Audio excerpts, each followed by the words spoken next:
தேர்தல் தேதி அறிவிச்சிருக்காங்க. கூட்டணி கட்சி தலைவர் எல்லாரும் உட்கார்ந்துருக்காங்க. தொகுதி பங்கீடு பேச்சுவார்த்தை எப்பொழுது தொடர்ந்து போறீங்க? ஏன்னா விரைவில் தொகுதி பங்கீடு பேச்சுவார்த்தை நடக்கும். விரைவில் தொகுதி பங்கீடு பேச்சுவார்த்தை நடக்கும்.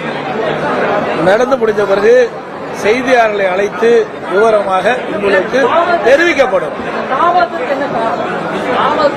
தாவல் இப்பதான் நான் ஏற்கனவே சொல்லிட்டேன். இன்னும் 15 நாள் இருக்குல்ல. எப்போ நாமினேஷன் ஆரம்பம்? வருகிற 30ஆம் தேதி தான் ஆரம்பம். காலம் நிறைய இருக்குது. அதனால பொறுமையாக எங்களுடைய கூட்டணி கட்சியுடைய தலைவர்களெல்லாம் ஒன்றிணைந்து உணர்வுபூர்வமாக நாங்கள் நிறுத்தப்படுகின்ற வேட்பாளர் அத்தனை பேரும் வெற்றி பெறக்கூடிய சூழ்நிலையிலே தொகுதி பங்கீடு அமையும். பாஜக ஆளும் மாநிலங்கள்ல சிறுபான்மையினர் தொடர்ந்து தாக்கப்படுறாங்க. எதிர்கட்சி தலைவரா நீங்களும் எந்த ஒரு கண்டனத்தையும் சொல்லல. சிறுபான்மையினரோட பாதுகாவலரா திமுக தான் இருக்கு. நீங்க வெறும் போட்டோக்கு மட்டும் தான் போஸ்ட் கொடுக்குறீங்க. இப்ப கொஞ்ச நேரத்துக்கு முன்னாடி முதலமைச்சர் சொல்லி அவர் அப்படித்தான் தொடர்ந்து சொல்லிட்டு இருக்காரு. இன்றைக்கே சொல்றாரு. எப்பொழுது பார்த்தாலும் தேர்தல் வருகின்ற பொழுது இந்த வார்த்தையை தான் பயன்படுத்துவார்.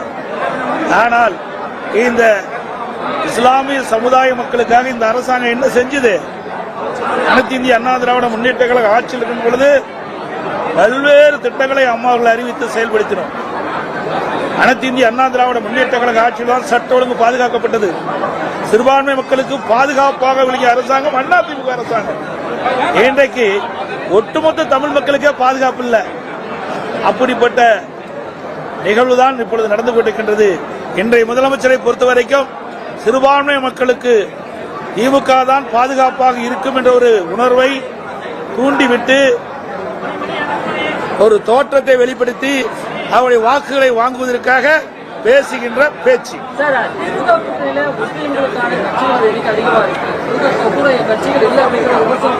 அதாவது அனைத்து இந்திய அண்ணா திராவிட முன்னேற்ற கழகத்தில் எங்க அணியை விரும்பி வருகின்ற இஸ்லாமியர்களுக்கு நிச்சயமாக வாய்ப்பு வழங்கும். தேர்தலை அறிவிச்ச திமுக அரசாங்கம் இது 5 வருஷம் நிறைவு பண்ணிருக்காங்க. தேர்தலுக்குள்ள போறோம். திமுகவுடைய ஆளுநர் பலத்தை எப்படி எதிர்கொள்ள போறீங்க? இல்ல நீங்க எந்த அளவுக்கு உங்களுடைய அவருக்கு எங்க பலம் இருக்குது? பலம் இருந்தா ஏன் அவசர புதிய திட்டத்துக்கு அடிக்கல் நாட்டிட்டு இருக்காரு? இதுவரை 5 ஆண்டு காலம் ஆட்சியில் இருந்த அரசாங்கம் மக்களுக்கு தேவையான திட்டங்களை கொடுத்ததா? இல்லையே. இந்த ஒரு 15 நாள புதிய திட்டத்தை அறிவிக்கிறார். அதுக்கு நிதியை ஒதுக்கீடு இல்ல. ஒரு அடிக்கல் நாட்டுறார். இப்படி மக்களை ஏமாற்றிய அரசாங்கம் தான் விடியா திமுக அரசு. இந்த தேர்தலை பொறுத்த வரைக்கும் அவருடைய கவர்ச்சிகரான பேச்சு எடுபடாது. ஏற்கனவே 2021 சட்டமன்ற பொதுத் தேர்தலில் திராவிட முன்னேற்ற கழகத்தின் சார்பாக கொடுக்கப்பட்ட அறிவிப்புகள் 4 1 பங்கு அறிவிப்புகளை நிறைவேற்றல. மக்களை ஏமாற்றி ஆட்சிக்கு வந்த பிறகு இன்றைய தினம் ஏதோ கவர்ச்சிகரமா பேசிட்டு இருக்கிறாங்க. அதெல்லாம் மக்களிடத்தில் எடுபடாது.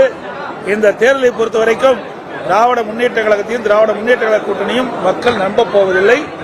அனைத்து இந்திய அண்ணா திராவிட முன்னேற்ற கழக ஆட்சியில் இருக்கின்ற வரை சட்ட ஒழுங்கு பாதுகாக்கப்பட்டது. விலைவாசி உயராம பார்த்துக்கிட்டோம். மின்சார கட்டணம் ஏறல, சொத்து வரி ஏறல, மக்கள் பாதிக்கல. இன்றைக்கு எல்லா துறைகளிலும் ஊழல் இல்லாத துறையே கிடையாது. நீதிமன்றம் வரைக்கும் போய் நீதிமன்றம் இந்த அரசு உரிய நடவடிக்கை எடுக்க வேண்டும் என்று தீர்ப்பு கூறியும் கூட இன்னும் அதன் மீது எந்த நடவடிக்கை எடுக்காத அரசாங்கம் தான் விடியா திமுக அரசு. இந்த ஆட்சியில பார்ப்பது ஊழல் மட்டும்தான்.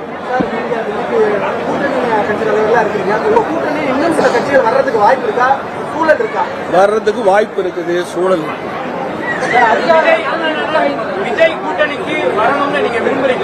சார் நான் ஏற்கனவே சொல்லிட்டேன். அதாவது இதுவரை அனைத்து இந்திய அண்ணா திராவிட முன்னேற்ற கழகம் அல்லது எங்கள் கூட்டணி கட்சியை சேர்ந்த தலைவர்கள் இந்த நீங்கள் குறிப்பிடுகின்ற அந்த கட்சியோடு எந்தவித பேச்சுவார்த்தையும் நடத்தவில்லை. அதனுடைய கேள்விக்கு பதிலும் ஆளுங்கட்சியோட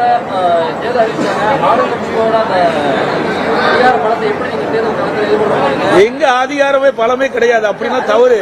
இன்னைக்கு கோட் ஆஃப் கான்டக்ட் வந்த பிறகு எல்லாம் தேர்தல் கமிஷன் போயிடுது. நீங்க அதிகாரம் சொல்வதே தவறு. அப்படி அதிகாரத்தை செலுத்தணும் அது ஒரு சர்வாதிகாரம் தான்.